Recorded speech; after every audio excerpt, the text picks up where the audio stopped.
This past Lent's Triduum services were marked by a mixture of consolation and desolation. On one hand, I was able to help out with music ministry at church.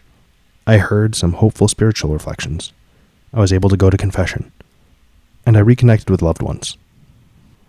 On the other hand, there were some deeply unsettling readings whose horrors I could no longer ignore, and I heard sermons that disturbingly focused on suffering, guilt, and unworthiness in a way that only exacerbated my problems with mainstream salvation theology. However, today's episode of the Midnight Philosophy Podcast is intended to offer a quantum of solace. I attended the Good Friday meditation on Christ's 7 last words, which were led by our pastor and a visiting deacon, alternating with each segment. The deacon had the honor of beginning with Jesus' invocation of mercy. "Father, forgive them, for they know not what they do." The deacon reminded us of the infinite debt of sin that was paid by Christ's death on the cross, and how until the very end, Jesus only desired mercy. Had the Pharisees known who Jesus was and the nature of their crime, they would have been without hope.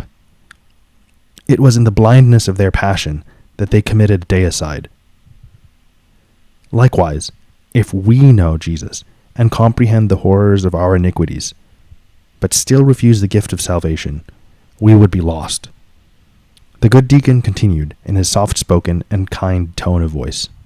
"We sin because we see good in a false manner. We're not like the angels who definitively and purposefully rejected goodness for all eternity. Because of this, even the heaviest human sin falls in the scope of that first word of Jesus from the cross.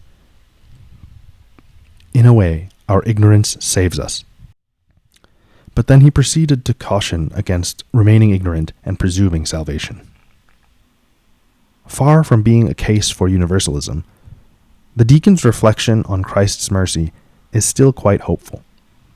As someone wrestling with doubts, bending the rules, striving to follow my conscience, and knowing others very much in the same boat, I can only pray that our Lord is patient with us as we navigate our disagreements with the institutional church in the context of life's tempest.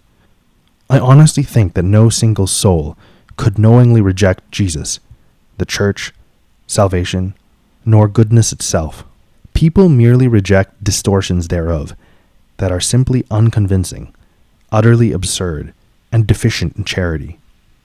Oftentimes, the dismissal of a particular religious tradition boils down to the seeming irrelevance of an unfamiliar language of metaphysics and metaphor, and when ivory tower theology seems to be at odds with our lived experience, certain truth claims can just strike us as too far-fetched. Wherever each of us is on his or her journey, whatever we struggle with, whoever has hurt us, and whether we find ourselves inside or outside the church by some technicality, I desperately cling to the hope that God will forgive us for our lack of comprehensive knowledge.